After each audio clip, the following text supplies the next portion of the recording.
గీతం TV news కి స్వాగతం। నా పేరు విజిత। ముందుగా బులెటిన్ లో హెడ్లైన్స్। పాఠశాల విద్యాశాఖపై క్యాంపు కార్యాలయంలో సీఎం శ్రీ వైఎస్ జగన్ సమీక్ష। నాడు నేడు కింద పనులు పూర్తి చేసుకున్న స్కూళ్లపై ఆడిట్ చేయాలంటూ గతంలో సీఎం ఆదేశాల మేరకు ఆడిట్ నిర్వహించిన అధికారులు।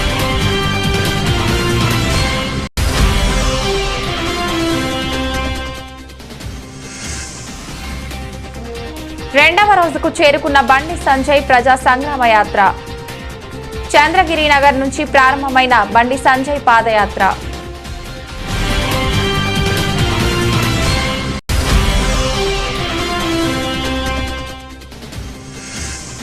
రాజకీయ దురుద్దేశంతోటే జీవీఎంసీ కమిషనర్ బదిలీ వేటు। రాష్ట్ర ప్రభుత్వం బదిలీపై వివరణ ఇవ్వాలని సిపిఎం డిమాండ్।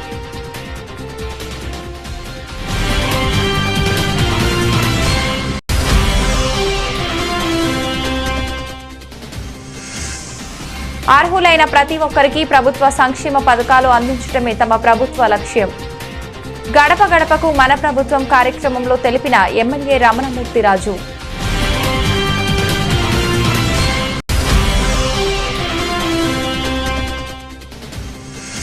అడ్డాకల్ మండలం రాచాల గ్రామ ప్రజలతో వైఎస్ షర్మిల మాటా ముచ్చట। మంత్రి శ్రీనివాస్ గౌడ్ తీరును తప్పుబట్టిన వైఎస్ఆర్టీపీ అధ్యక్షురాలు।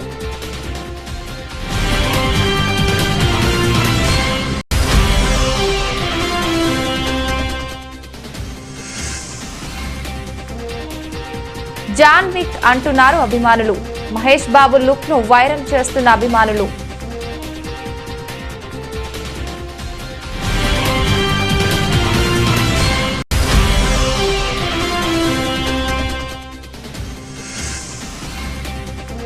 లాభాల్లో స్టాక్స్ 60,000 పాయింట్లను అధిగమించిన సెన్సెక్స్।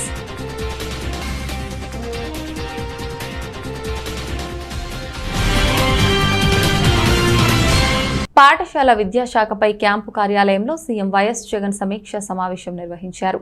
నాడు నేడు కింద పనులు పూర్తి చేసుకున్న స్కూళ్లపై ఆడిట్ చేయాలంటూ గతంలో సీఎం ఆదేశాల మేరకు అధికారులు ఆడిట్ నిర్వహించారు। వాటికి సంబంధించిన వివరాలను సీఎంకు అందజేశారు। స్కూళ్లలో కల్పించిన సౌకర్యాల్లో ఎదురైన సమస్యలను గుర్తించామని వాటికి సంబంధించి వెంటనే చర్యలు కూడా తీసుకుంటున్నట్లు అధికారులు తెలిపారు। ఈ సందర్భంగా సీఎం వైఎస్ జగన్ మాట్లాడుతూ నాడు నేడు కింద పనులు పూర్తి చేసుకున్న స్కూళ్లపై నిరంతరం ఆడిట్ చేయాలని ఆదేశించారు। ప్రతి నెలకొకసారి ఆడిట్ చేయాలన్నారు। స్కూళ్లకు కల్పించిన సౌకర్యాలు బాగున్నాయా లేదా అన్నది పరిశీలన చేయాలన్నారు।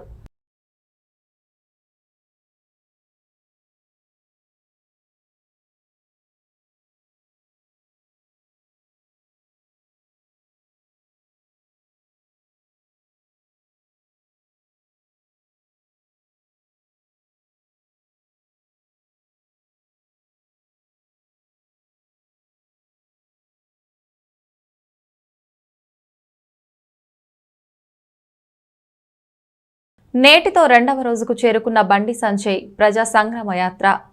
కుత్బుల్లాపూర్ నియోజకవర్గంలోని చంద్రగిరి నగర్ నుంచి ప్రారంభమైన బండి సంజయ్ పాదయాత్ర చంద్రగిరి నగర్ నుంచి Srinivasanagar last bus stop, Jagadgirigutta, Rangareddy Nagar, asbestos colony, Chittaramma temple, Kukatpally, Venkatrao Nagar, Kukatpally village మీదుగా కేపీహెచ్పీ కమ్యూనిటీ సెంటర్ వరకు కొనసాగనున్న బండి సంజయ్ పాదయాత్ర। పాదయాత్రలో భాగంగా పలు కుల సంఘాలు, బస్తీవాసులతో బండి సంజయ్ సమావేశం కానున్నారు। ఇవాళ కేపీహెచ్పీ కమ్యూనిటీ సెంటర్ సమీపంలో బండి సంజయ్ రాత్రి బస చేయనున్నారు। ఈరోజు మొత్తం 13.5 కిలోమీటర్ల మేర బండి సంజయ్ పాదయాత్ర కొనసాగనుంది।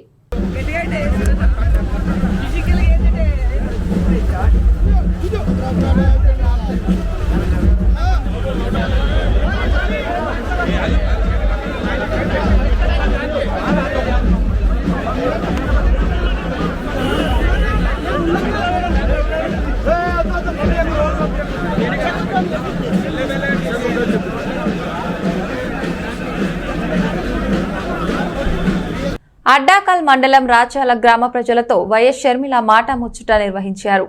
ఈ సందర్భంగా ఆమె మాట్లాడుతూ ఈ రాచాల మంత్రి శ్రీనివాస్ గౌడ్ ఊరట, కనీసం ఈ గ్రామానికి రోడ్డు కూడా లేదట, మంత్రి అయ్యాక ఊరిని మరిచిపోయాడట, డబ్బులు సంపాదన మీద ఉన్న సోయి ఈ మంత్రులకు సొంత వీళ్ల మీద ఉండదని ఆమె మండిపడ్డారు।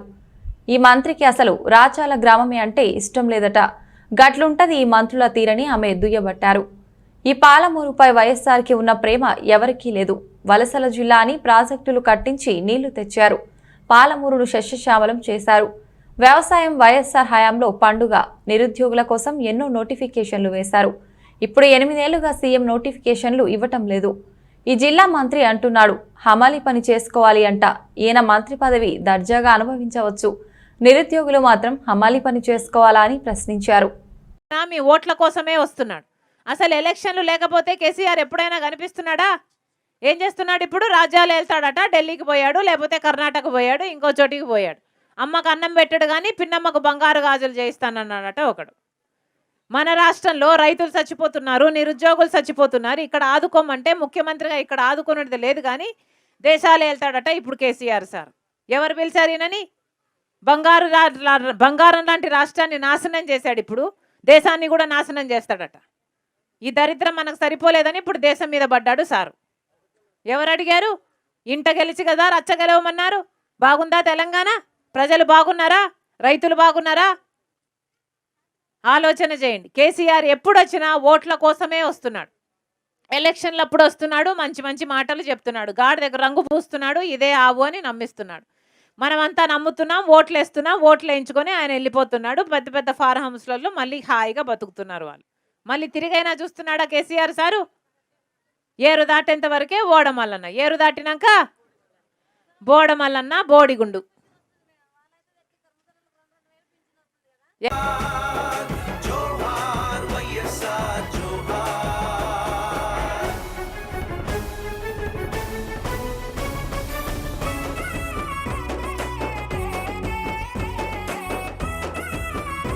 స్వార్థపూరిత రాజకీయాల కోసం దుష్ట చతుష్టయంతో చేతులు కలిపిన తెలుగుదేశం అధినేత నారా చంద్రబాబు నాయుడు అమరావతి కోసం చేస్తున్న డ్రామాలు రాష్ట్ర ప్రజలు ఎవరూ విశ్వసించడం లేదని మాజీ మంత్రి కురసాల కన్నబాబు ఎద్దేవా చేశారు. అమరావతిలో 1000 రోజులుగా రాజధాని కోసం రైతులు దీక్షలు చేస్తున్నట్టుగా ఎల్లో మీడియా చేస్తున్న ప్రచారంలో వాస్తవం లేదన్నారు. తన వాళ్ల సంక్షేమం కోసం పాటుపడే చంద్రబాబు నాయుడు రాష్ట్రాన్ని నాశనం చేసే దిశగా కదులుతున్నారని, రాష్ట్రాన్ని అప్రతిష్ట పాలు చేసే విధంగా చంద్రబాబు నాయుడు వ్యవహరిస్తున్నారని, ఆ పన్నాగాలను తాము తిప్పికొడతామని మాజీ మంత్రి కాకినాడ రూరల్ ఎమ్మెల్యే కురసాల కన్నబాబు వివరించారు. తెలుగువారి ఆత్మగౌరవం దెబ్బతినేలా జరిగిన రాష్ట్ర విభజన తర్వాత ముఖ్యమంత్రిగా బాధ్యతలు చేపట్టిన చంద్రబాబు నాయుడు రాష్ట్రాన్ని నిర్వీర్యం చేశాడని విమర్శించారు. అందరికీ నమస్కారం. ఈరోజు ఈ రాష్ట్రంలో జరుగుతున్న కొన్ని పరిణామాల మీద మీ అందరితో మాట్లాడాలని చెప్పి మీ ముందుకు రావడం జరిగింది.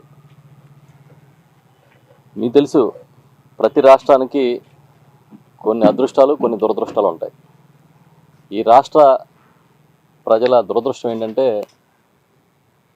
పూర్తిగా స్వార్థం కోసం, పూర్తిగా తన కోసం మాత్రమే రాజకీయాలు చేస్తూ రాష్ట్ర భవిష్యత్తు ఏమైపోయినా పర్వాలేదనే చంద్రబాబు నాయుడు లాంటి ఒక నాయకుడు ఈ రాష్ట్రంలో ఉండడం అనేది ఈ రాష్ట్ర ప్రజలు చేసుకున్న దురదృష్టం. చాలా రోజుల నుంచి మనం చూస్తూ ఉన్నాం. 2014లో చాలా దురదృష్టకరమైన పరిణామాల మధ్య ఈ రాష్ట్ర విభజన జరిగింది. రాష్ట్ర విభజన అనేదే ప్రతి తెలుగువాడి ఆత్మలోనూ, ప్రతి తెలుగువాడి గుండెల్లో కూడా ఒక బాధను నింపింది, ఒక ఆవేదన నింపింది. ఈ రాష్ట్రానికి ఒక రాజధాని లేని పరిస్థితి ఏర్పడింది. ఈ రాష్ట్రంలో అభివృద్ధి లేకుండా అభివృద్ధి అంతా తీసుకెళ్ళి హైదరాబాద్లో కుప్పలాగా పోసామని చెప్పి ఆవేదన పడుతున్న తరుణంలో ఈ రాష్ట్రం విడిపోయి అగమ్య గోచరంగా ప్రజలు గడప గడపకు మన ప్రభుత్వం కార్యక్రమమే ప్రజా సమస్యలు పరిష్కరించడం, సంక్షేమ పథకాలు బుక్లెట్ ద్వారా ప్రజలకి అందించడం, స్థానికంగా ఉన్న సమస్యలపై ప్రత్యేక దృష్టి సారించడం, మరలా వారం తర్వాత వచ్చిన సమస్యలపై రివ్యూ ఏర్పాటు చేయటమని విజయవాడ సెంట్రల్ ఎమ్మెల్యే మల్లాది విష్ణు, ఎన్టీఆర్ జిల్లా కలెక్టర్ ఢిల్లీ రావు తెలిపారు. ప్రతి సచివాలయానికి 20 లక్షల మంజూరు అయ్యాయి. ప్రభుత్వ శాఖల సమన్వయంతో పనిచేసుకోవాలని తెలిపారు. సెంట్రల్ నియోజకవర్గంలో ప్రశాంతినగర్ 61వ డివిజన్లో గడప గడపకు మన ప్రభుత్వం కార్యక్రమంలో వారు మాట్లాడుతూ ఎన్టీఆర్ జిల్లాలో 605 సచివాలయంలో 153 సచివాలయాలు పూర్తయినవి, 123 అర్బన్లో పూర్తయ్యాయని తెలిపారు. కార్యక్రమంలో deputy mayor Sailaja Reddy, corporator Ramadevi తదితరులు పాల్గొన్నారు. 61 డివిజన్లో 261 సచివాలయంలో ప్రశాంత్ నగర్ చుట్టుపక్కల ప్రాంతాల్లో ఉదయం నుంచి కూడా కలెక్టర్ గారు, స్థానిక కార్పొరేటర్ రామాదేవి గారు, మేము ఇతర సంబంధిత అధికారులు, వైఎస్ఆర్ కాంగ్రెస్ పార్టీ నాయకులందరూ కూడా తిరుగుతూ ఉన్నాం. చిన్న చిన్న సమస్యలు అధికారులు కొంత వాటిని పట్టించుకోకపోవడం అనేది కొంచెం కనపడుతుంది. ఎక్కడైతే వేకెంట్ ల్యాండ్స్ ఉన్నాయో దాదాపుగా 18 వరకు ఈ కాలనీలో ఉన్నట్టుగా అధికారులు గుర్తించారు. అలాగే స్ట్రీట్ బ్రేకర్లు, అలాగే వీధి దీపాలు, డ్రైనేజ్, ఈ సమస్యలు కొంత అక్కడక్కడ కనపడతా ఉన్నాయి. వాటిని త్వరితగతిన పూర్తి చేయాలి అని చెప్పని సంబంధిత అధికారులకి కలెక్టర్ గారు మేము అందరం కూడా చెప్పడం. ఈ గడప గడప ముఖ్య ఉద్దేశం ఏంటంటే గౌరవ ముఖ్యమంత్రి గారు ప్రజల దగ్గరికి వెళ్ళాలి.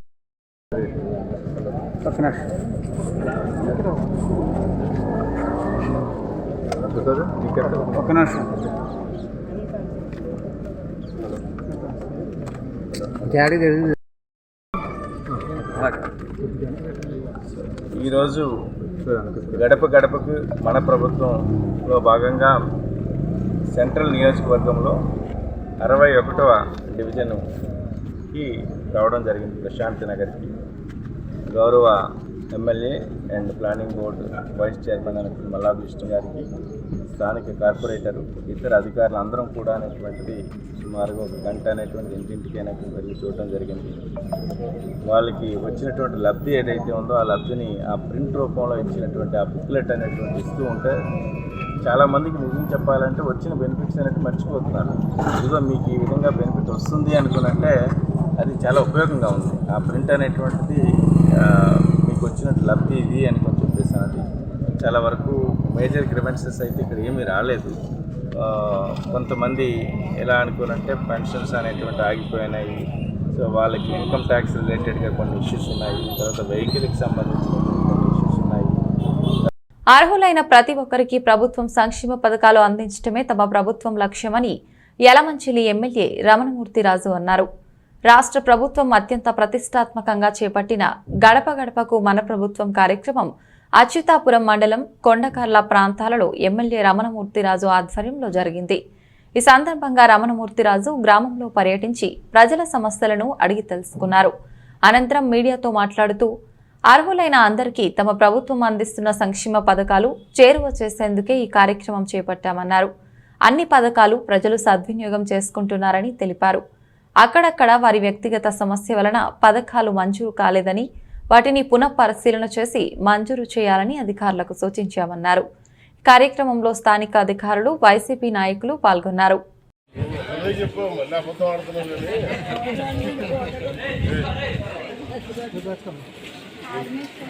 ఆర్మీయా మరి అసలు విషయం చెప్పం కాబట్టి ఎందుకు చెప్తారు? ఆర్మీలో ఉంటే అసలు సంవత్సరం ఇచ్చింది నేను మీరు రికవరీ పెట్టారు.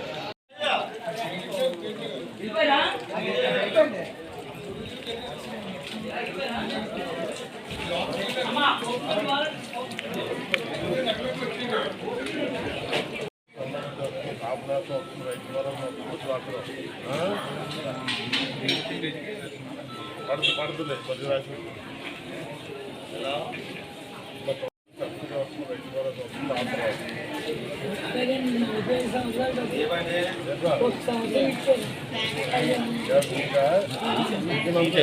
పదకొండు నెలల కాలంలోనే మహావిశాఖపట్నం నగరపాలక సంస్థ కమిషనర్ లక్ష్మీషాను రాష్ట్ర ప్రభుత్వం ఆకస్మికంగా బదిలీ చేసింది. కేవలం రుషికొండపై పర్యాటక సంస్థ చేపడుతున్న tourism project Hayagriva farms and villas సంస్థ చేపట్టిన నిర్మాణాల వల్ల ఈ బదిలీకి రాష్ట్ర ప్రభుత్వం పాల్పడిందని సిపిఎం భావిస్తుందని, తక్షణం ఈ బదిలీపై రాష్ట్ర ప్రభుత్వం వివరణ ఇవ్వాలని సిపిఎం పార్టీ జిల్లా కార్యదర్శి ఎం జగ్గునాయుడు డిమాండ్ చేశారు.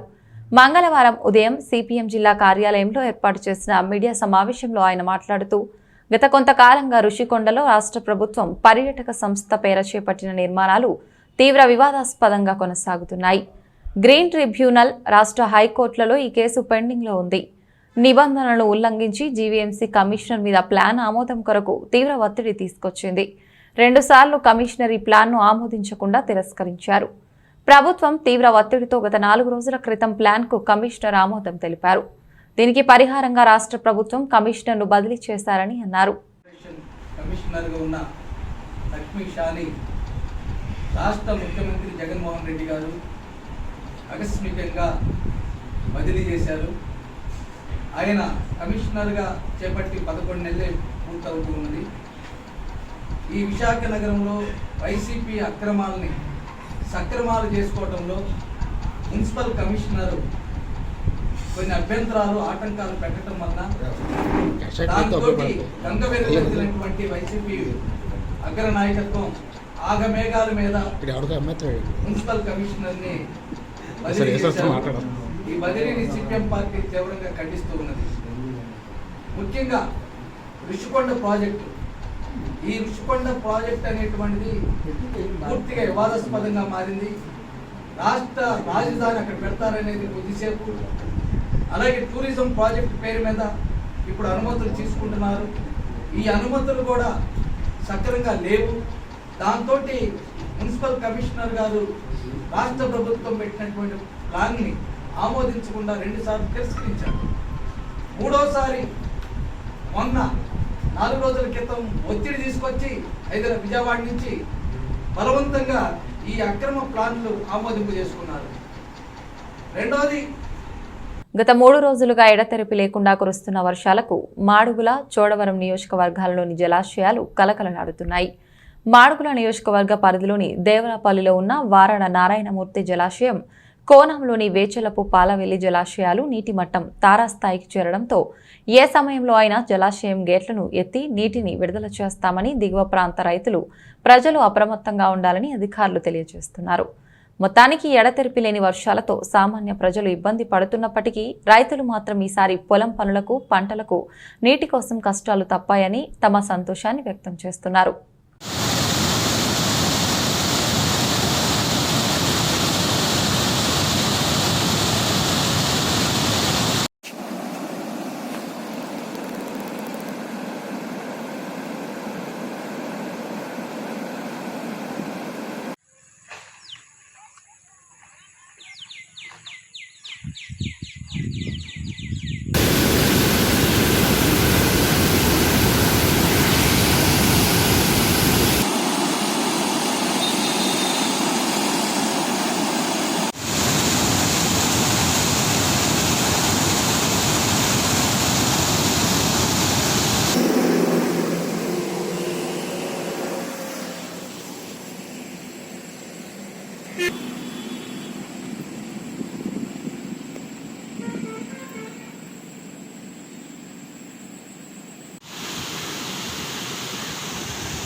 తెలంగాణలో ప్రజా సమస్యలు తెలుసుకుంటూ వైఎస్ షర్మిల చేస్తున్న ప్రజా ప్రస్థానం పాదయాత్ర 151వ రోజు సైతం దేవరకద్ర నియోజకవర్గంలో కొనసాగుతుంది. అడ్డాకల్, మూసా మండలాల పరిధిలోని దుబ్బపల్లి, పొన్నాకల్ క్రాస్, చెన్నంపల్లి, దాసరిపల్లి గ్రామాల మీదుగా షర్మిల పాదయాత్ర చేశారు. అడుగడుగున షర్మిలకి ఘన స్వాగతం పలికిన స్థానికులు కేసీఆర్ సర్కార్ వైఫల్యాలను అధినేత్రి దృష్టికి తీసుకువచ్చారు. రుణమాఫీ చేస్తామని హామీ ఇచ్చి మరిచారని, దీంతో బ్యాంకుల్లో వడ్డీలు కట్టలేకపోతున్నట్లు రైతులు ఆవేదన వ్యక్తం చేయగా, అర్హులకు పెన్షన్లు పూర్తి స్థాయిలో అందటం లేదని, 90 ఏళ్లు వచ్చినా నాకు పెన్షన్ ఇవ్వలేదు అంటూ ఒక వృద్ధురాలు షర్మిల వద్ద తమ గోడును వెళ్లబోసుకుంది.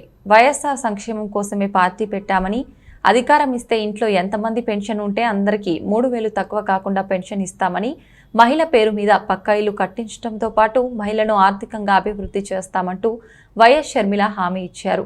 ఇవాళ సాయంత్రం 5 గంటలకు మూసాపేట మండలం జానంపేట గ్రామంలో మాటా ముచ్చట నిర్వహించనున్నారు.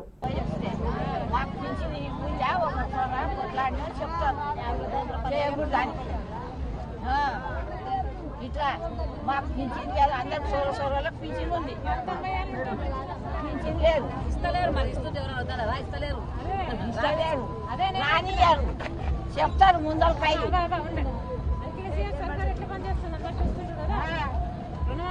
వయసు వాళ్ళకేమో పింఛన్ ఉంది 3,000 మాకేమో పింఛన్ లేదు. మీ అందరూ ఆశీర్వదించండి రాజశేఖర్ బిడ్డను. మళ్ళీ రాజశేఖర్ పాలన రావాలి, మళ్ళీ ఇల్లు రావాలి, పెన్షన్ రావాలి, ఉద్యోగాలు రావాలి. మళ్ళీ మాకు పింఛన్ చేస్తే ఇస్తాం. చేస్తే కదా మీరు అవకాశం ఇస్తే అవకాశం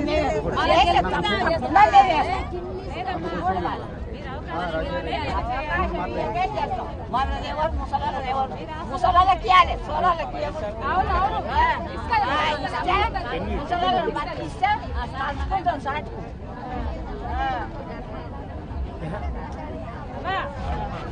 ఆశీర్వదించండి.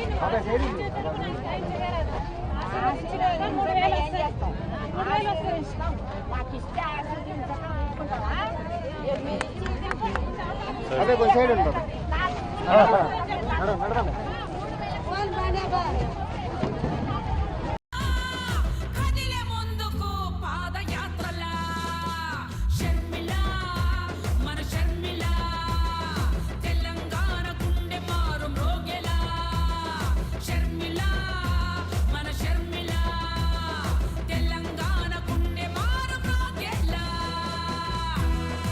జాతి నిర్మాణంలో ముస్లింల పాత్ర కీలకం. తెదేపా రాష్ట్ర ఉపాధ్యక్షులు బివి జయనాగేశ్వర్ రెడ్డి భారతదేశ స్వాతంత్ర పోరాటంలో కులమతాలకు అతీతంగా పోరాటం సలిపిన ముస్లింల పాత్ర ఎంతో కీలకమని తెలుగుదేశం పార్టీ రాష్ట్ర ఉపాధ్యక్షులు మాజీ శాసనసభ్యులు డివి జయనాగేశ్వర్ రెడ్డి వెల్లడించారు. మంగళవారం స్థానిక తెలుగుదేశం పార్టీ కార్యాలయంలో చరిత్రకారులు 2వ పుస్తక ఆవిష్కరణ చేపట్టారు. ఈ సందర్భంగా ఆయన మాట్లాడుతూ స్వాతంత్ర సంగ్రామంలో ముస్లింలు కూడా కులమతాలకు అతీతంగా పోరాటం చేసి స్వాతంత్ర్యం సిద్ధించడానికి ప్రధాన పాత్ర వహించడంలో ఎంతో కీలకంగా వ్యవహరించారని ఆయన పేర్కొన్నారు. స్వాతంత్ర సమరయోధుల జీవితాలను పుస్తకం రూపంలో ప్రచురించడం అభినందించదగ్గ విషయమన్నారు. ఈ గ్రంథ ఆవిష్కరణకు కృషి చేసిన నజీర్ అహ్మద్ భావితరాలకు ఆదర్శప్రాయుడన్నారు. భవిష్యత్తులో ఇలాంటి పుస్తకాలు మరిన్ని ప్రచురించి జాతి ఔన్నత్యాన్ని 4 దిశలో చాటి చెప్పాలన్నారు. ఈ పుస్తకాలను చదివిన వ్యక్తులు పుస్తకాన్ని రచించిన గ్రంథకర్తకు ఎల్లవేళలా రుణపడి ఉండాలని సూచించారు. అనంతరం చరిత్రకారులకు పుస్తకాన్ని ఆవిష్కరించి సంస్థ సభ్యులకు అందజేశారు. కార్యక్రమంలో తెలుగుదేశం పార్టీ నాయకులు, పట్టణ మైనారిటీ అధ్యక్షులు కేఎండి ఫారూక్, మైనారిటీ నాయకులు హుస్సేన్, సాహెబ్, సలీం, ముల్లా కలీముల్లా, పి బందే నవాజ్, టీడీపీ నాయకులు రామకృష్ణ, రంగస్వామి గౌడ్, కౌన్సిలర్లు రామదాసు గౌడ్, విజి దయాసాగర్ తదితరులు పాల్గొన్నారు. తీసుకున్నా అప్పుడే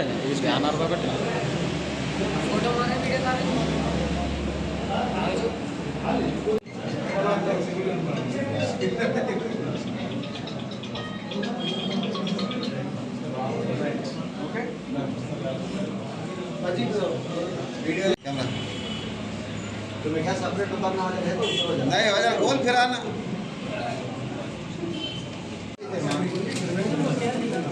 అమరావతి విషయంలో కోర్టు తీర్పును కూడా అమలు చేయని సీఎం ఉన్నారంటే అది జగన్ మాత్రమేనని మంత్రి బండారు సత్యనారాయణమూర్తి అన్నారు. ఒక రైతు బిడ్డగా అమరావతి రైతులకు స్వాగతం పలుకుతాను. అన్నం తిన్న ప్రతి ఒక్కరూ అమరావతి రైతుల త్యాగాన్ని గుర్తించాలి. హైకోర్టు తీర్పు ప్రతికూలంగా మీకు వచ్చినప్పుడు సుప్రీంకోర్టుకు ఎందుకు వెళ్లలేదు? 3 రాజధానుల బిల్లులు ఉపసంహరించుకున్నప్పుడు స్పీకర్ సంతకం పెట్టిన విషయం మర్చిపోయారా అని ప్రశ్నించారు. ఉత్తరాంధ్రలో 3 ఏళ్లలో ఒక ఇరిగేషన్ ప్రాజెక్టు, ఒక రోడ్డు ప్రాజెక్టు తెచ్చారా? జగన్ ఒక మూర్ఖుడు, ఆయన మీ నాయకుడు. ఉత్తరాంధ్రలో ఇది సాధించామని ఒక ప్రాజెక్టు చెప్పండి అని ఆయన ప్రశ్నించారు. ఈ మంత్రులు ఏం పీకుతున్నారు? ఉత్తరాంధ్ర అభిమానం చెప్పేస్తారు మీరు అందరూ. మరి అభిమానుడు ఏం తెచ్చారు మీరు? ఉన్నారు నాకు చెప్పంటావా? మిస్టర్ తమిళ సీతారాం, మిస్టర్ ధర్మాన్ ప్రసాద్ గారు, మిస్టర్ బొత్స గారు 5 ఏళ్ళలో చెప్పంటారా? పాతిగో చంద్రబాబు 5 ఏళ్ళలో 4 యూనివర్సిటీలు వచ్చాయి జిల్లాకి. Petrol university, skill development university, IIM. మీరు శంకుస్థాపన చేసిన పి రాజశేఖర రెడ్డి రాయేసిపోతే ఆ లా యూనివర్సిటీని మేము పూర్తి చేసాం. ఆ మ్యారిటైమ్ యూనివర్సిటీని మేము పూర్తి చేసాం. ఆ 2 ఫంక్షన్లు ఉన్నాయి సబ్వారంలో. ఇచ్చిన 5 years. మరి ఏషియన్ పెయింట్స్ ఎలా వచ్చింది అచ్యుతాపురంలో? కోకోకు ఎలా వచ్చింది అచ్యుతాపురంలో? 6 lane రోడ్ అనకాపల్లి ఎలా వచ్చింది? ఏం చెప్తారా మీకు? ఒక్కరు చెప్పండి. ప్రెస్ మీట్ పెట్టి రేపే ఇదిగో మా జగన్మోహన్ రెడ్డి స్పీకర్ అని ఒక్కరు చెప్పండి. సిక్కులు మాట్లాడాలా? మీరు మంత్రులే, సీనియర్లే, తెలుసుకొని మాట్లాడండి. ఆయన ఏదో రాసిస్తే ఆయన ఒక మూర్ఖుడయ్యా. మంచి వాళ్ళతో పనిచేసాడు అందరూ. చాలా మందితో కూడా పనిచేశారు. మీరు కిరణ్ కుమార్ గారు చేశారు, రాజశేఖర్ గారు చేశారు, జగన్ రాజశేఖర్ కూడా చేశారు. ఎక్కడ ఏం నేర్చుకున్నారు? ఈ మూపుడుగా నేర్చుకుంటున్నారా మీరు? ఈ మూపుడా మీకు కావాల్సిన సూపర్ స్టార్ మహేష్ బాబు తన నెక్స్ట్ మూవీని త్రివిక్రమ్ దర్శకత్వంలో చేస్తున్న సంగతి తెలిసిందే. SSMB 28గా పిలుచుకుంటున్న ఈ సినిమా షూటింగ్ తాజాగా ప్రారంభమైంది. నమ్రతా శిరోద్కర్ ఇంతకు ముందే మహేష్ కొత్త లుక్ను సోషల్ మీడియాలో షేర్ చేశారు. అభిమానులు ఆ పిక్ను తెగ వైరల్ చేశారు. అంతేకాదు మహేష్ సరికొత్త అవతారాన్ని జాన్ విక్ హాలీవుడ్ మూవీలోని కిను రీవ్స్తో పోల్చడం మొదలుపెట్టారు. మ్యాట్రిక్స్ మూవీతో హాలీవుడ్లో సెన్సేషన్ క్రియేట్ చేశాడు కిను రీవ్స్. ఆ ఫ్రాంచైజీలో మొత్తం 4 సినిమాలు రాగా అవన్నీ సూపర్ హిట్ అయ్యాయి. అలాగే జాన్ విక్ యాక్షన్ మూవీ సైతం 3 భాగాలుగా విడుదలై అవి కూడా సూపర్ హిట్ అయ్యాయి. ప్రొఫెషనల్ కిల్లర్ అయిన జాన్ విక్ క్రైమ్ సిండికేట్ రూల్స్కు విరుద్ధంగా ప్రవర్తించి నేరస్తులందరికీ తనే టార్గెట్గా మారతాడు. ఆ క్రమంలో వారి నుంచి అతడు ఎలా బయటపడతాడు అన్నదే 3 భాగాల కథాంశం. ఇందులో జూలపాల జుట్టుతో అగ్రెసివ్గా కనిపిస్తాడు కిను రీవ్స్. తాజాగా బయటకొచ్చిన మహేష్ బాబు కూడా అచ్చంగా అలాగే ఉండటంతో అభిమానులు దాన్ని తెగ వైరల్ చేస్తున్నారు.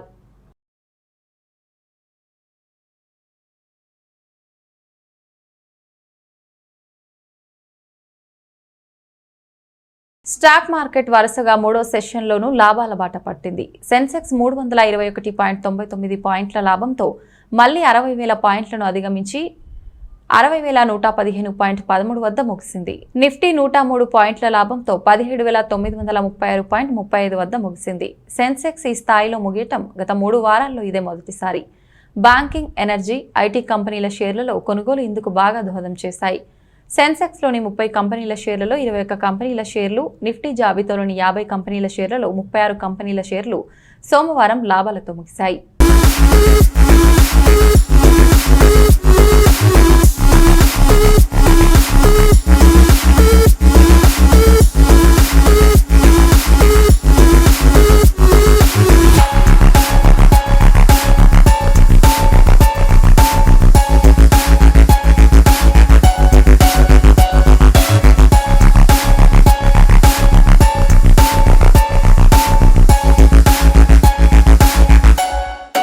బులెటిన్ ముగించే ముందు హెడ్లైన్స్ మరొకసారి. పాఠశాల విద్యాశాఖపై క్యాంపు కార్యాలయంలో సీఎం శ్రీ వైఎస్ జగన్ సమీక్ష. నాడు నేడు కింద పనులు పూర్తి చేసుకున్న స్కూళ్లపై ఆడిట్ చేయాలంటూ గతంలో సీఎం ఆదేశాల మేరకు ఆడిట్ నిర్వహించిన అధికారులు.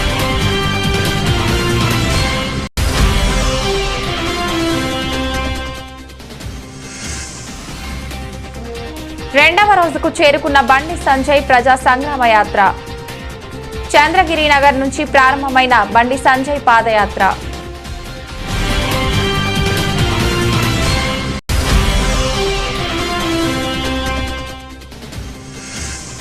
రాజకీయ దురుద్దేశంతోటే జీవీఎంసీ కమిషనర్ బదిలీ వేటు. రాష్ట్ర ప్రభుత్వం బదిలీపై వివరణ ఇవ్వాలని సిపిఎం డిమాండ్.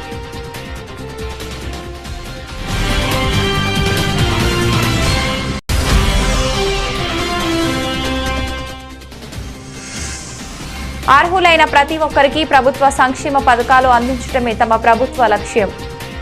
గడప గడపకు మన ప్రభుత్వం కార్యక్రమంలో తెలిపిన ఎమ్మెల్యే రమణమూర్తిరాజు.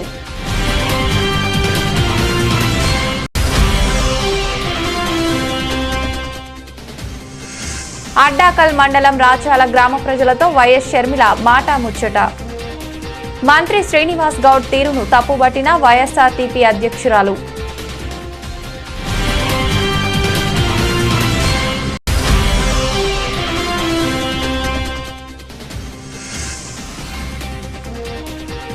జాన్ విక్ అంటున్నారు అభిమానులు. మహేష్ బాబు లుక్ ను వైరల్ చేస్తున్న అభిమానులు.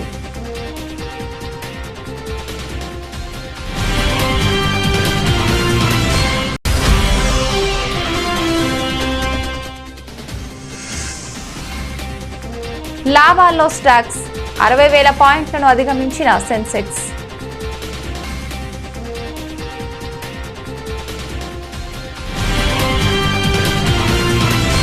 ఇది ఇవాల్టి బులెటిన్. మరొక బులెటిన్లో మళ్ళీ కలుసుకుందాం. అంతవరకు సెలవు. నమస్కారం.